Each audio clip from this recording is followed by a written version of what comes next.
एक बार की बात है, एक पेड़ पर कुछ बच्चों को सिंदूर जैसा लाल एक फल लटकता हुआ दिखाई पड़ा।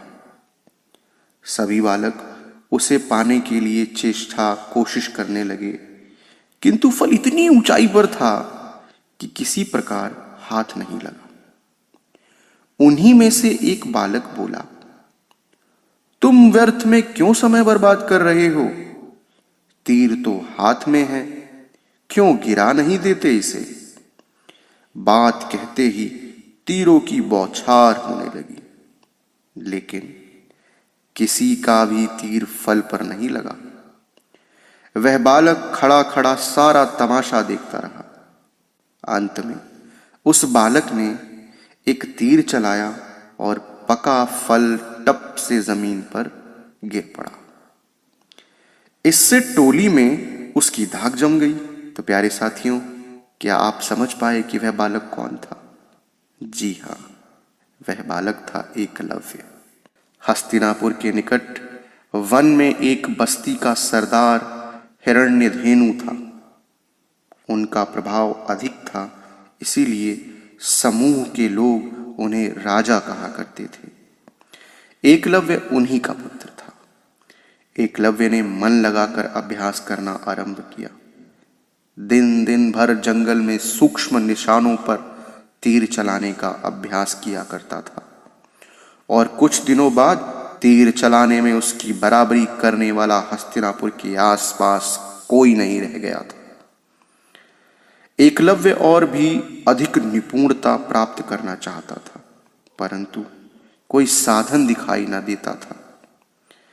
इसी बीच उसे पता चला कि हस्तिनापुर में राजकुमारों को बाण विद्या की शिक्षा देने के लिए कोई बड़े आचार्य आए हैं। इनके समान बाण विद्या में दक्ष उस समय कोई नहीं था। उसके मन में आया कि मैं भी क्यों ना उन्हीं से चलकर सीखूं, पर तुरंत ही उसने सोचा कि वे तो राजकुमारों के गुरु हैं। मैं निर्धन हूं, मुझे वह सिखाएंगे कि नहीं, यह शंका उसके मन में बनी रही। फिर भी उसने भाग्य की परीक्षा लेनी चाहिए और हस्तिनापुर के लिए चल पड़ा। हस्तिनापुर में गुरु द्रोण राजकुमारों को बाण चलाने की कला सिखाते थे। वे बाण विद्या के आचार्य थे, इसीलिए उनका नाम द्रोणाचार्य हो गया था। कहा जाता है उनके जैसा बाण चलाने वाला कोई नहीं था। दोपहर के समय कुरु तथा पांडु वंश के राजकुमार और अन्य प्रांतों के राजकुमार बाण चलाने का अभ्यास कर रहे थे।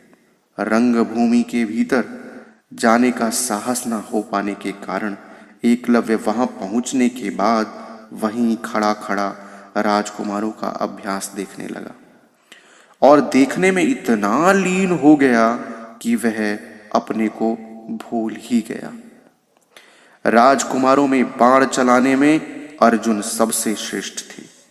एकलव्य ने देखा कि एक खूंटे पर मिट्टी का एक चिड़िया रखी है तथा थोड़ी दूर पर दूसरे खूंटे पर तीर की एक चूड़ी लगी है। निश्चित दूरी से इस प्रकार तीर चलाना है कि वह चूड़ी के भीतर होता हुआ चिड़िया की आंख भेद दे। सभी राजकुमार द्रोण का संकेत पाकर तीर चला रहे थे, परंतु किसी का भी तीर निश्चित स्थान पर नहीं लग रहा था। इधर राजकुमार अपने अभ्यास में इतने लीन थे कि उन्होंने एकलव्य को नहीं देखा। अंत में जब एक राजकुमार का तीर आंख छूकर पृथ्वी पर गिरा तो एकलव्य से ना रहा गया। उसके मुख से निकल पड़ा, वाह वाह, केवल थोड़ी कुशलता की और आवश्यकता थी। यह सुनकर सबका ध्यान द्वार की ओर गया। वहां उन्होंने देखा कि एक युवक खड़ा है।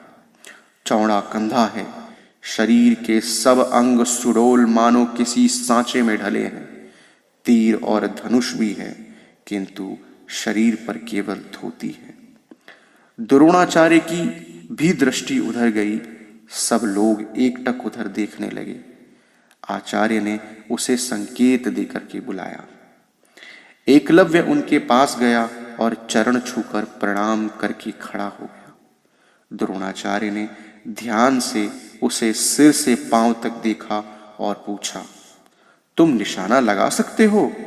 यह प्रश्न सुनकर उसने कहा, हाँ, मैं लगा सकता हूं। और फिर कुछ पूछे बिना ठीक स्थान पर जाकर उसने तीर चलाया और तीर आंख बेधता हुआ निकल गया। सब लोग चकित रह गए। द्रोणाचार्य के पूछने पर उसने अपना नाम एकलव्य बताया। द्रोणाचार्य इस बालक के कौशल से प्रसन्न हुए। परिचय पूछने के बाद आने का कारण पूछा। एकलव्य ने धनुर्विद्या सीखने की अभिलाषा व्यक्त की। द्रोणाचार्य ने इस विषय में अपनी विवशता व्यक्त की। एकलव्य की सारी आशाएं क्षण भर में नष्ट हो गईं।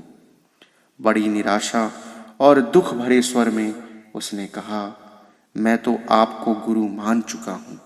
इतना कहकर उनके चरण छूकर वह चल दिया। जंगल में एक स्थान पर उसने द्रोणाचार्य की मिट्टी की मूर्ति बनाकर उसको स्थापित किया। वह प्रातःकाल और संध्या समय उसकी पूजा करता और दिन भर बाण चलाने का अभ्यास करता। बहुत दिनों तक जब राजकुमार बाण विद्या में निपुण हो गए, तब जंगल में शिकार खेलने गए। घोड़े पर ये लोग एक हिरण का पीछा कर रहे थे कि अचानक बाणों की वर्षा हुई और जो जहां था वहीं रह गया। राजकुमार घोड़े से उतरे। उन्होंने देखा कि घोड़े के पैरों के चारों ओर बाण पृथ्वी में घुसे हैं। घोड़े चल नहीं सकते। आगे बढ़ने पर जटाधारी एक युवक मिला जो एक मूर्ति के सम्मुख बैठा था। राजकुमारों ने पूछा, श्रीमन, आपने धनुर्विद्या कहाँ से सीखी? एकलव्य ने कहा, आप मूर्ति नहीं पहचानते? यह द्रोणाचार्य जी की मूर्ति है। यही बाण विद्या के हमारे गुरु हैं। राजकुमारों को बड़ा आश्चर्य हुआ, क्योंकि द्रोणाचार्य ने उनसे कहा था कि तुम राजकुमारों के अतिरिक्त हम किसी को बाण विद्या नहीं सिखाते। लौटकर उन्होंने सारी कथा आचार्य को सुनाई। द्रोणाचार्य जी शिष्यों के साथ उस स्थान पर गए। एकलव्य ने द्रोणाचार्य को देखा और भक्ति तथा श्रद्धा से उनके चरणों पर गिर गया। उसने कहा, आप मुझे नहीं पहचानेंगे।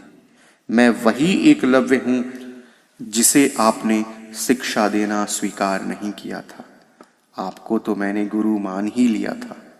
यह आपकी प्रतिमा है। आपकी कृपा से मैंने आज बाण चलाने में सफलता प्राप्त कर ली है। द्रोणाचार्य ने सोचा कि मैंने अर्जुन को आशीर्वाद दिया था कि तुम्हारे समान संसार में तीर चलाने वाला दूसरा कोई ना होगा। द्रोणाचार्य ने कहा, तुम्हारी कला और गुरु भक्ति देखकर बड़ी ही प्रसन्नता हुई। अब हमें गुरु दक्षिणा दो। एकलव्य ने कहा, आज्ञा दीजिए गुरुवर। द्रोणाचार्य ने कहा, मुझे कुछ नहीं चाहिए, केवल अपने दाहिने हाथ का अंगूठा दे दो। एकलव्य बोला, यह तो आपने कुछ नहीं मांगा, लीजिए। इतना कहकर उसने अपने दाहिने हाथ का अंगूठा काटकर उनके चरणों पर रख दिया। सच है, श्रद्धया लभते ज्ञानम। श्रद्धता से ज्ञान की प्राप्ति होती है। तो प्यारे साथियों, इस कहानी में इतना ही। अगर यह कहानी आपके दिल को छू पाई है तो आप हमारी वीडियोस को लाइक कीजिए, हमारे चैनल को सब्सक्राइब कीजिए। हम आपके लिए इसी तरह शानदार कहानियां सदैव लाते रहेंगे। तब तक के लिए धन्यवाद।